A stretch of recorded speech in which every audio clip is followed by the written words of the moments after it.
fashioned from the slime and dust of the earth, my Father breathed life into you, but it was my hand that made you free. The Book of 2nd Genesis. I lurched back into consciousness, and though I opened my eyes, I saw only darkness. It was the same feeling you get after a night of drinking, when you black out and wake up in an unfamiliar place. Your brain comes back online, and the world is okay for a moment, but once your eyes open, the confusion sets in. I felt wet, and like I had been rolled in some sort of thick paste.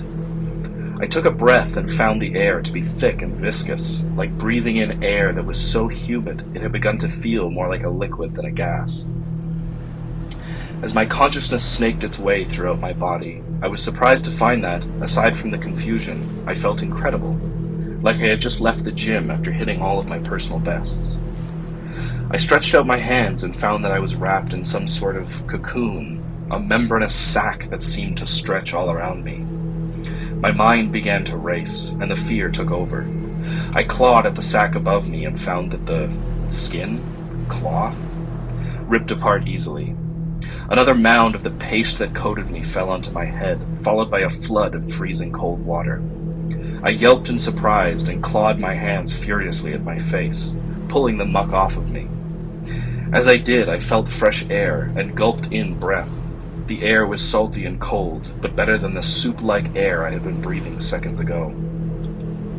My hands flailed above me, trying to find a foothold in something, but all that my hands dug into was the freezing wet muck that was all around me. As I dug, burying myself ever farther in the mud, I heard the squelching sound of what must have been boots as the muddy ground sucked at them. A blazing white light appeared over me, and I was blinded, unable to see anything. I stopped my struggle and covered my eyes. "Get that light out of my face," I groaned. "Take your hand off your face, and I will," came a smooth, measured voice from above me.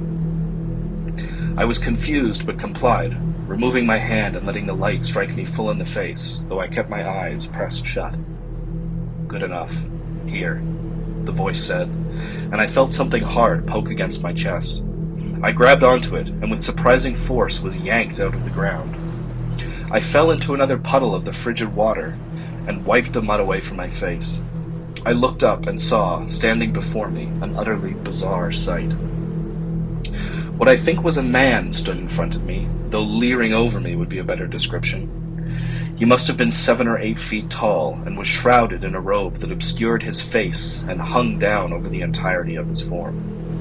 Some sort of fur cloak was draped about his shoulders, and a fat leather satchel hung on his back, accompanied by an innumerable number of small pouches and bags that dangled from his neck and belt, hanging all over his body in a strange and labyrinthine fashion.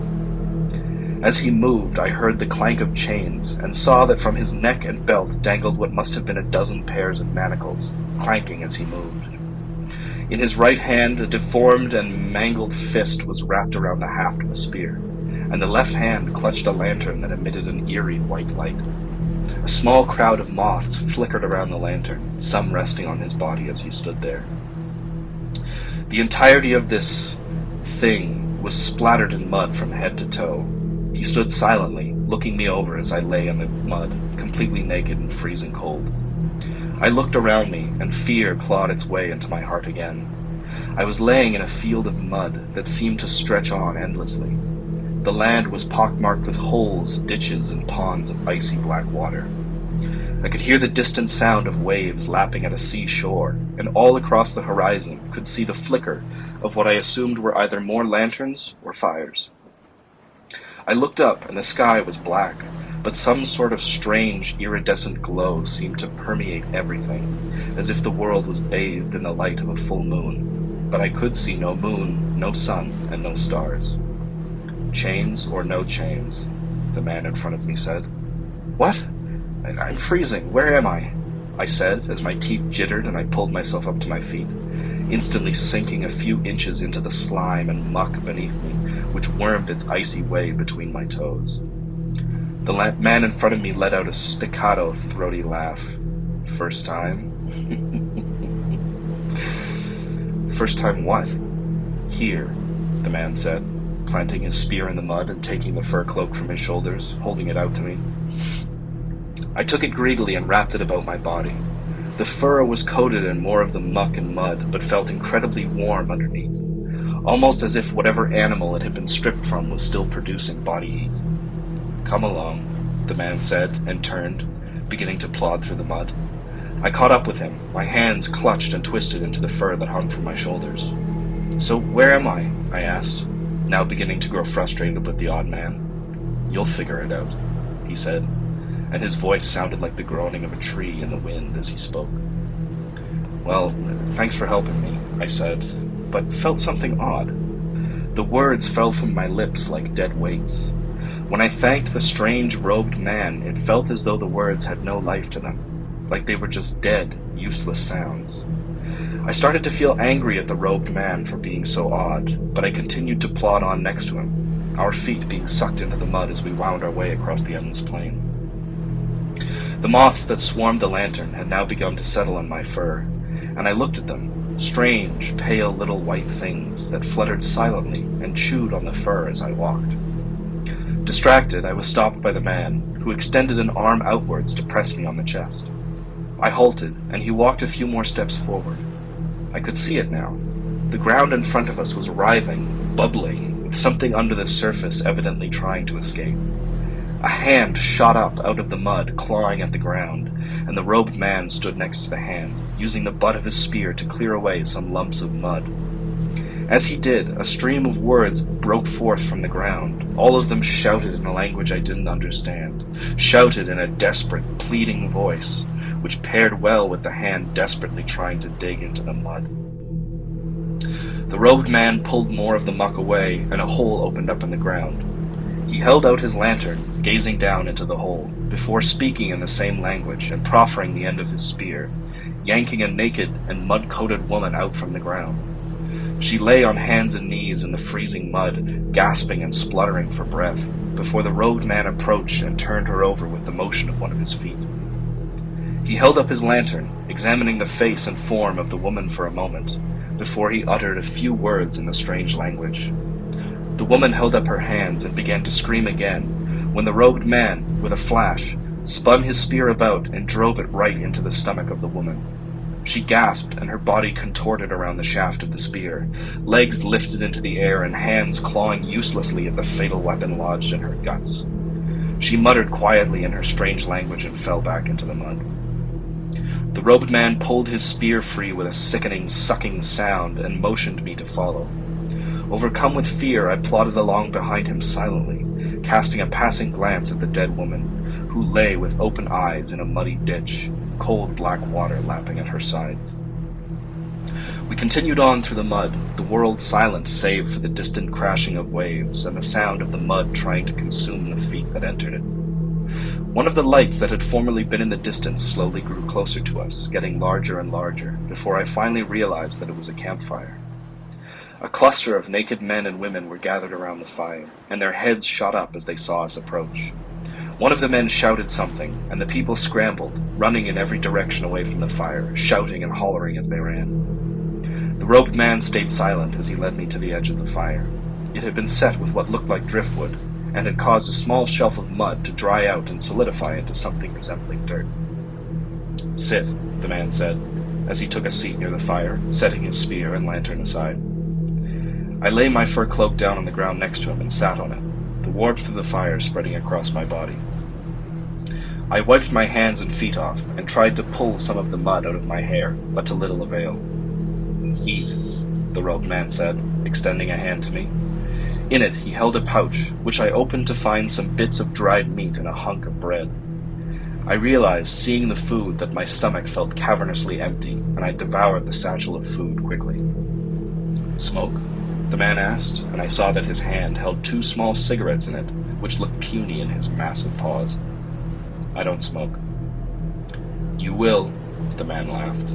He put the cigarette under his hood, and the thing sprang to life without so much as a lighter or a match.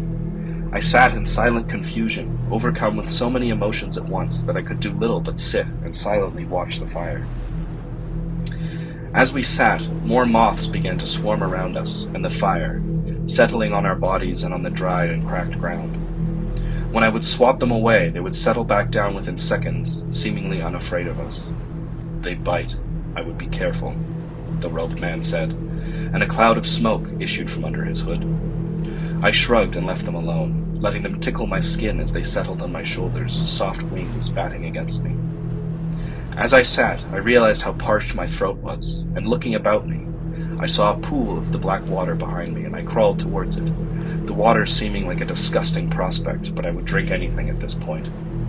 "Don't drink it," the man said. "Why?" "Corpse water. It will make you sick."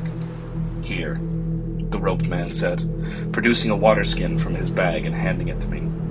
I held it up and greedily drank down everything inside. The water was stale and brackish, but it felt like the greatest thing I had ever consumed. I handed the skin back and laid down on the fur, shivering for warmth and so utterly lost and confused that sleep seemed like the most appealing action at the moment. I can't tell if I slept or merely laid there with my eyes closed, but after a time I was nudged by the robed man who was now standing next to me. The fire had burnt down to coals, and he pointed off in the distance. "Come." I staggered to my feet and wrapped myself in the fur again, following the robed man silently into the distance. We walked for hours without talking, my legs beginning to ache with the exertion of walking through mud. "We're almost there," he said. "Okay." "What's the last thing you remember?" the man asked, and I could sense a smile in his words. The question stunned me, and I realized I hadn't really been thinking in the past few hours. But now I tried to cast my mind back, clawing for any scrap of memory that I could take hold of. I was driving on the highway. I think I was going to go visit someone. Why can't I remember? "It will come," the man said. "We're here." The sound of the lapping waves had grown louder, and I could hear the faint sound of milling and muttering voices under the noise of the ocean. More fires began to spring into view just ahead of us. Beyond them, I could make out the movements of a churning, frothing sea. We walked another quarter hour before our destination came into a clear view. We were at a beach, but a mud beach. It was hard to tell where the sea stopped and the mud began, with how much water polluted the ground below us. A cluster of rowboats were beached along the violent shore, and a crowd of figures wandered about, tending fires or shunting crates and barrels about. "Pull, boy!"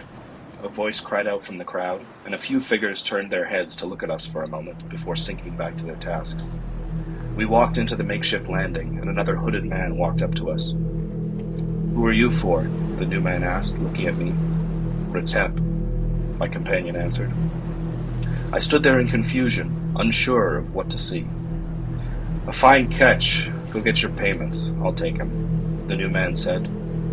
My companion pulled the fur cloak off of my shoulders, and the biting chill of the air rushed back upon me. He slung it over his shoulders and wandered away. The clinking of the manacles and the sound of mud battling with his boots faded away into the distance. The new man grabbed me forcefully by the arm and led me to the side of one of the rowboats. Two diminutive men, whose features I couldn't make out, leapt up from the mud where they had been laying, and hooked their arms into each of mine, holding me in place. My heart started to race, and my eyes went wide with fear. They forced me into a sitting position on the side of the rowboat. The robed man ambled over to a nearby fire, and produced from it a glowing hot metal rod, which had a hot letter R on the end of it. No, wait!" I yelled, trying to struggle against the two men, but they held me in place, stronger than their size would have indicated. It was useless, though, as the robed man walked up to me and pressed the red-hot iron into the left side of my chest, right above my heart. I let out a primal, ear-shattering scream that I didn't even know I could make. It felt like fire was coursing through my body as I writhed against the brand. I smelt the smell of burnt flesh, and what took only a few seconds felt like minutes. The brand was withdrawn, and the two men let me fall to the ground, where I began to sob and pressed my chest into the freezing, cold, watery mud, attempting to cool myself off. "Get him dressed and row him out," the robed man said, as he replaced the brand in the fire and walked away, leaving me to writhe and sob against the frozen, muddy slime.